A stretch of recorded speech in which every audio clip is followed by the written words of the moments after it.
Sekarang, hampir semua negara terkena dampak virus corona. Maka dari itu, kita bakal coba bahas soal kiat-kiat yang mungkin bisa dilakukan oleh Indonesia untuk tanganin corona. Semua pemimpin negara sekarang sedang kacau, bingung untuk bisa pulihin keadaan ekonomi negaranya. Pertumbuhan ekonomi yang terus menurun, juga ketakutan akan krisis yang mungkin akan terjadi nanti.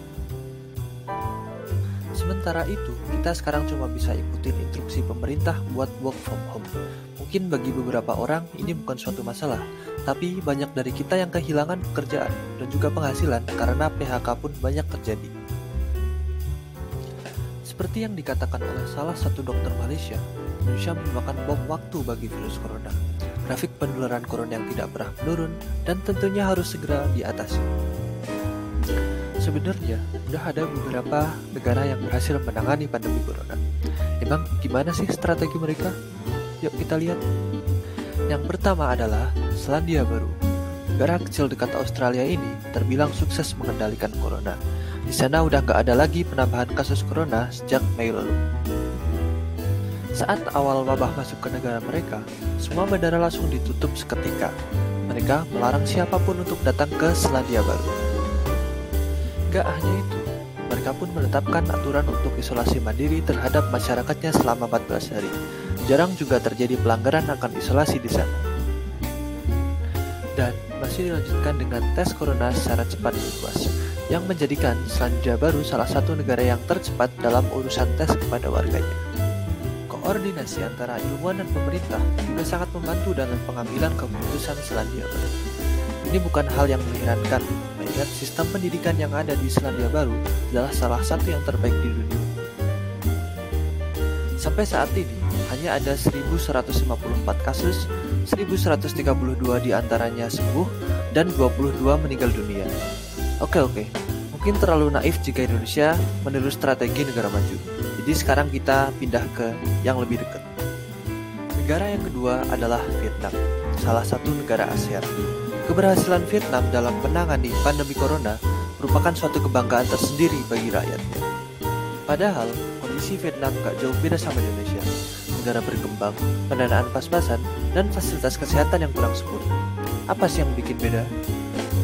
Jadi, dari awal corona ada, mereka langsung mendeklarasikan perang dengan virus itu. Corona dianggap sebagai ancaman yang bisa mengganggu tatanan negara. Vietnam langsung menutup seluruh akses penerbangan dari China dan gak ngasih diskon wisata. Lockdown yang dilakukan oleh Vietnam pun terbilang cukup ketat. Untuk bisa keluar saja, mereka perlu dijaga dan dipantau oleh petugas setempat.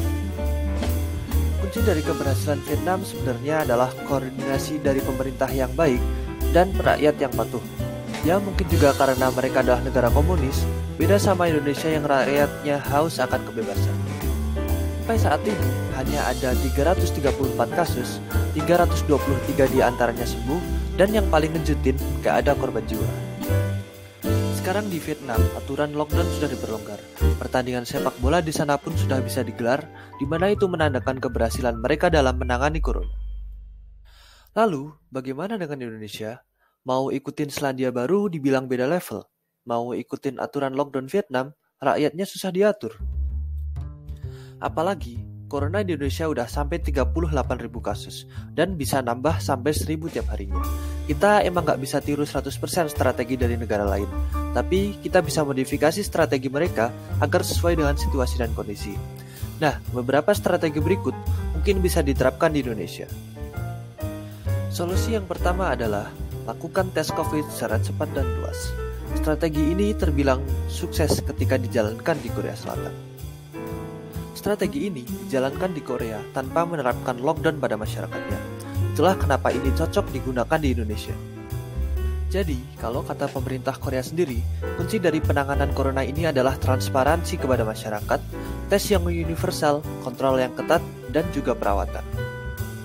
Jumlah tes yang dilakukan oleh Korea Selatan bisa mencapai 20.000 dalam sehari.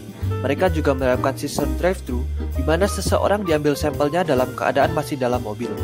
Apalagi proses pengambilan sampel hanya membutuhkan waktu kurang dari 10 menit.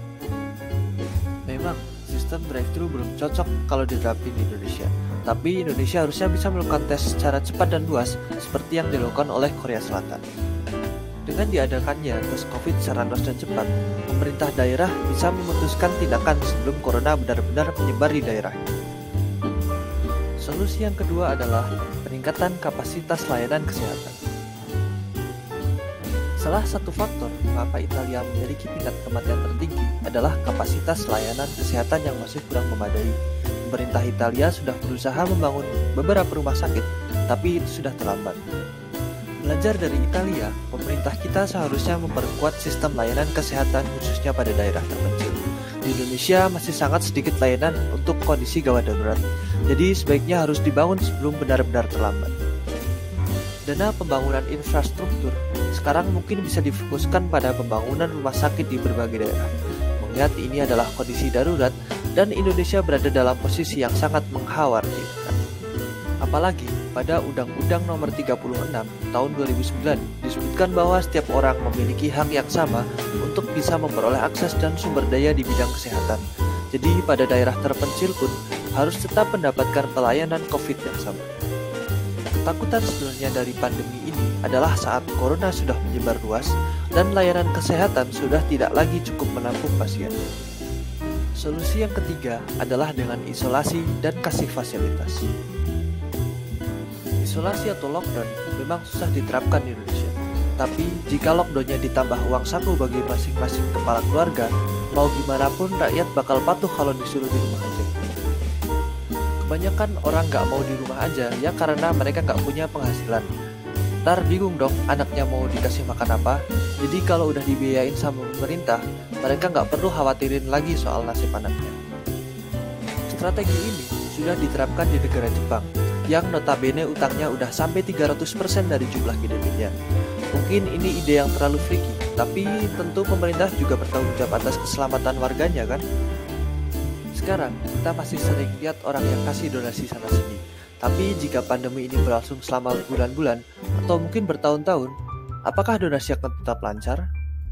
Itulah 3 kiat yang mungkin bisa diterapkan di Indonesia. Menurut kamu, mana nih strategi yang paling cocok? Atau semuanya cocok? Oke, makasih udah nonton basa-basi ini. Semoga dengan dipublikasikannya video ini, pemerintah bisa lihat dan bisa coba terapin strateginya. Mungkin. Mohon maaf kalau ada salah kata atau ide nggak logis. Oh ya, video ini merupakan tugas mata kuliah kewarganegaraan di UIN Sunan Kalijaga. Saya Muhammad Razin, NIM 191060524, Prodi Teknik Informatika Angkatan 2019. Sekian, bye.